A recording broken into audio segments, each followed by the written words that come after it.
My marriage was about 6 months old at that time. A bolt of lightning struck my otherwise mundane life. My husband forced me to take care of my father-in-law, who had become bedridden as a result of an accident. Because that was the first experience to me, I struggled with caring for my father-in-law. Then my husband said to me, "We're going to relax in Hawaii and you'll look after my father." My husband and my mother-in-law left for Hawaii, leaving me behind. They still didn't know, they had no idea what kind of tragedy their decision would cause later on. Mary is my name, and I am 30 years old. I've always enjoyed cooking, so after graduating from college, I went to work for a major restaurant chain. I am now in charge of developing new products in the planning department, 8 years after starting there. I met Tom, who later became my husband 2 years ago. I went to my favorite Japanese pub all by myself, found full that day, sat at a counter.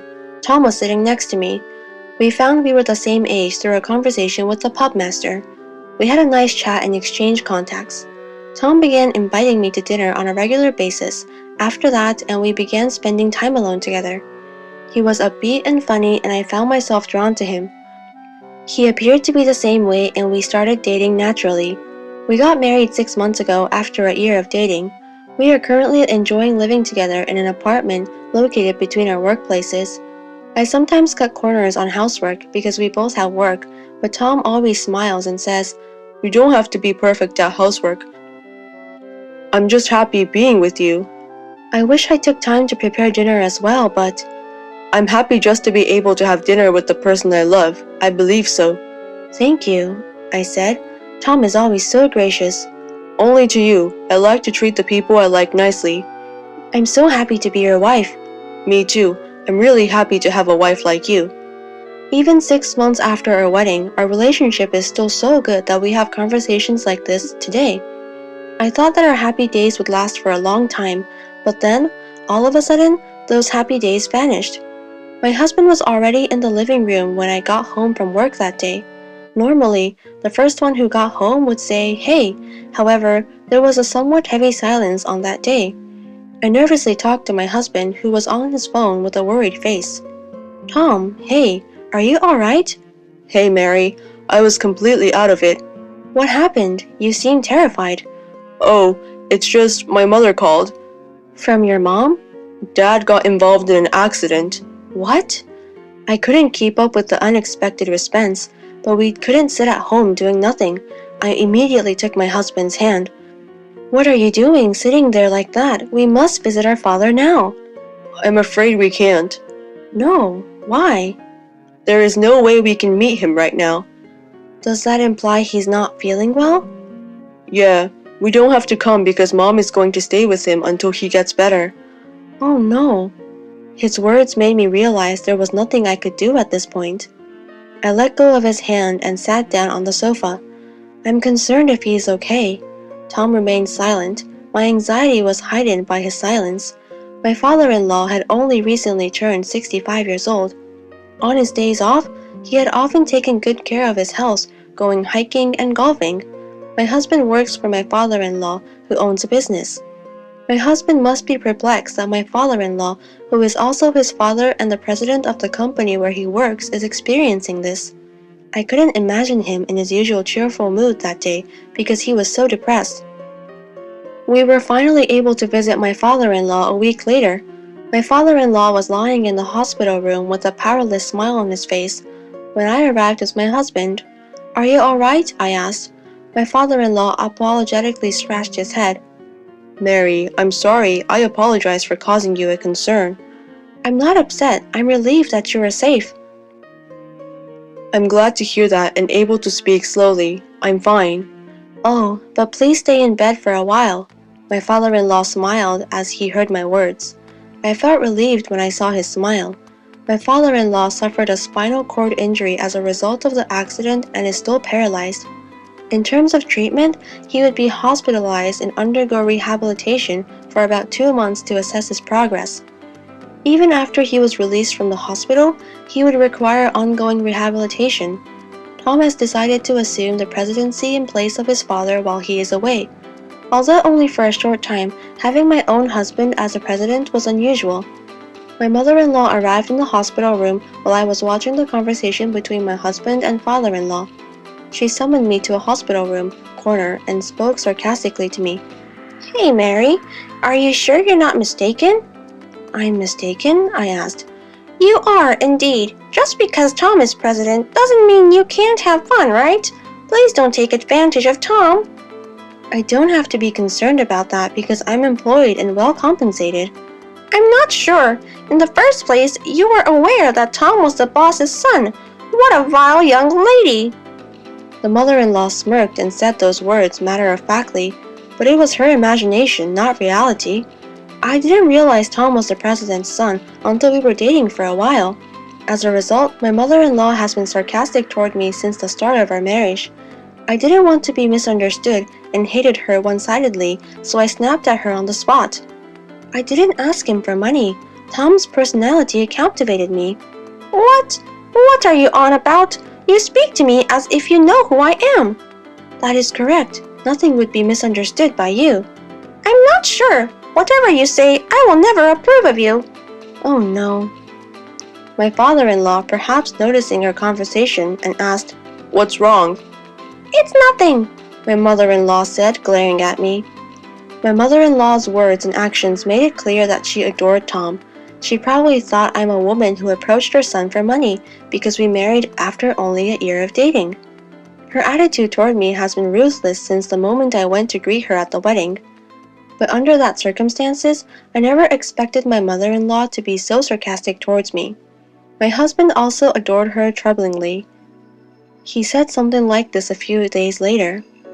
"Mary, you're aware that my father will be released from the hospital the month after next, right? We'll be returning to my parents' house at that time." "Wait a minute," I said. "Why are you suddenly saying so?" "That was suggested by Mom. This is a good time for us to move in together," she said. "Mom can't live with my father by herself." "But it's not easy to do that so quickly." "What are you on about? We're all in this together," Mom says to me. "That is so thankful." I was perplexed, but he stated unequivocally, "Anyway, that is a decision. Simply get your belongings packed in time for the move-in." "Wait, I won't be able to commute to work if I move to your parents' house. We had trouble finding an apartment near our workplaces." "Isn't it only 5 stops by train from my parents' house? You're very fortunate to be able to sit on the train in the morning." It appeared that my husband and mother-in-law had already decided to live together. After that, I asked my husband several times if we wanted to avoid moving in together, but they paid no attention to me. My husband became more devoted to my mother-in-law than ever before. On the other hand, his words and actions towards me became increasingly harsh. He was giving me another nagging lecture every single day. "How's the packing coming along? I won't be able to take time off work on the day of the move, so you will fill in for me, okay? You will be in charge of all household duties and Dad's care. Don't make my mother suffer." Even before the move, I was mentally overwhelmed by such remarks. The company was in the midst of a busy season, and I was juggling work and moving preparations. I was physically and mentally exhausted. 2 months later, the move was completed successfully, and my father-in-law was released from the hospital. I hardly had time to breathe, but I started a new job as a caregiver of my father-in-law. I got up at 4 a.m. to prepare breakfast and do laundry at the same time.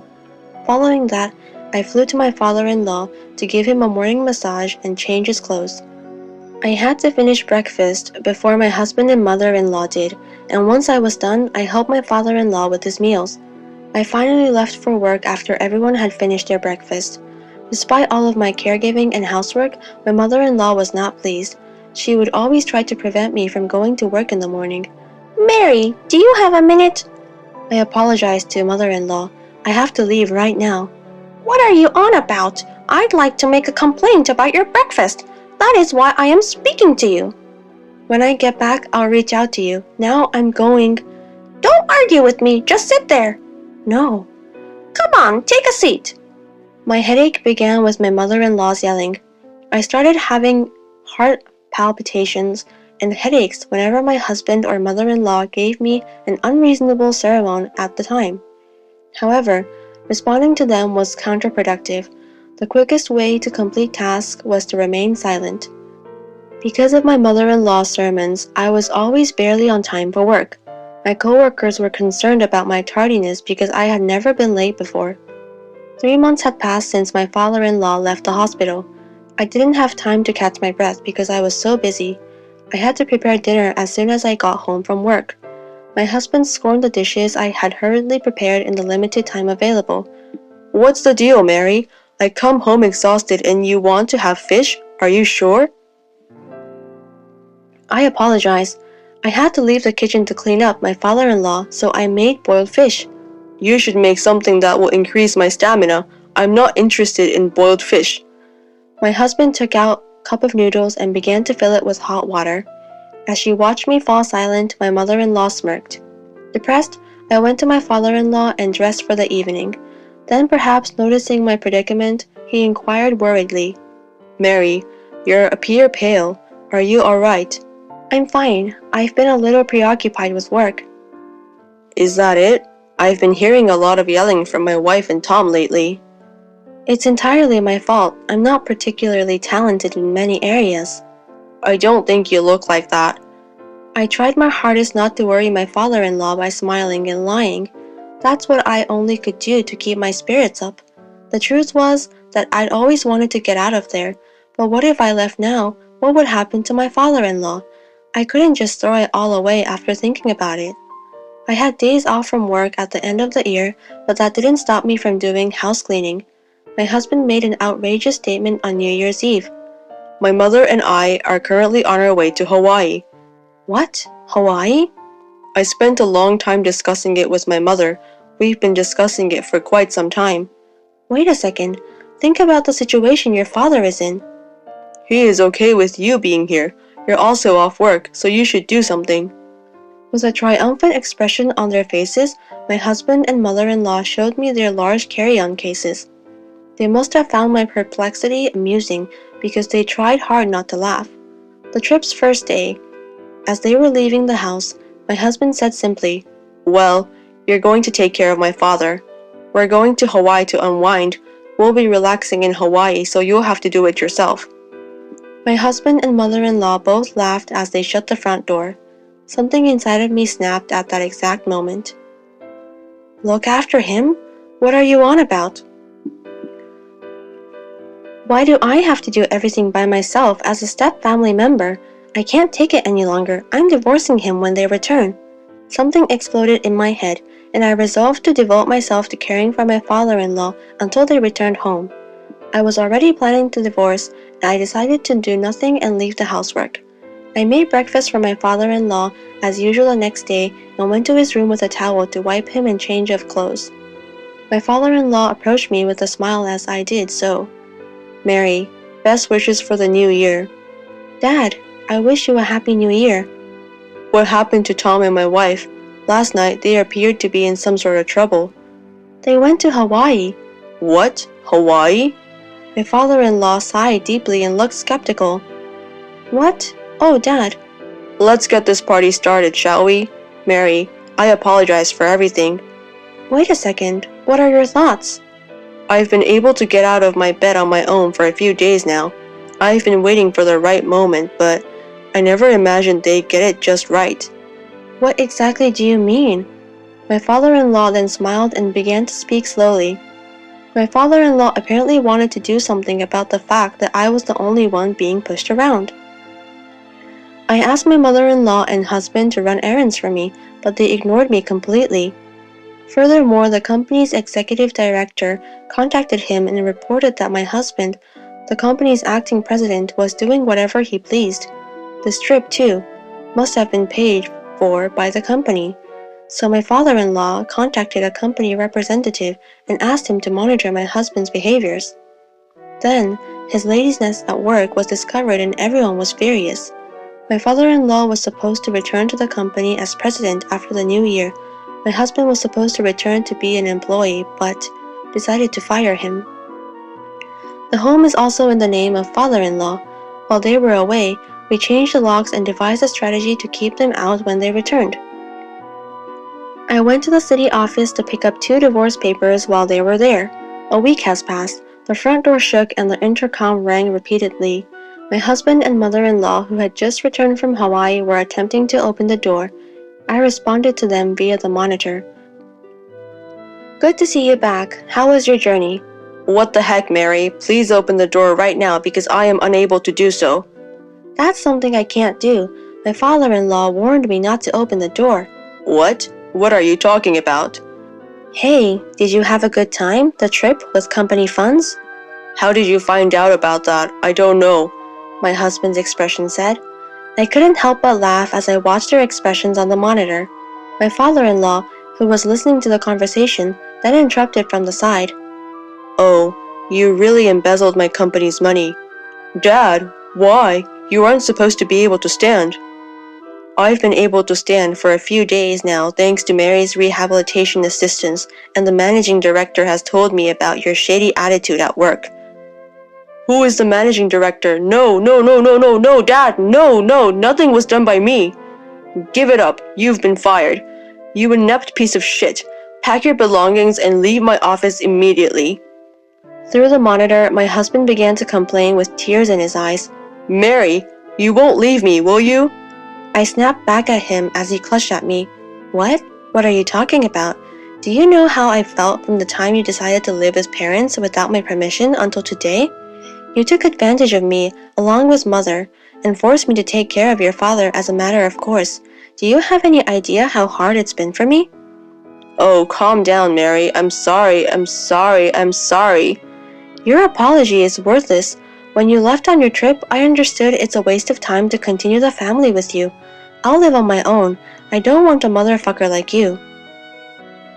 At my words, my husband backed away dazzledly. My mother-in-law hurried to support him. The scene was that of a painful mother and son. After that, my father-in-law opened the front door and confronted them with the divorce papers I had received.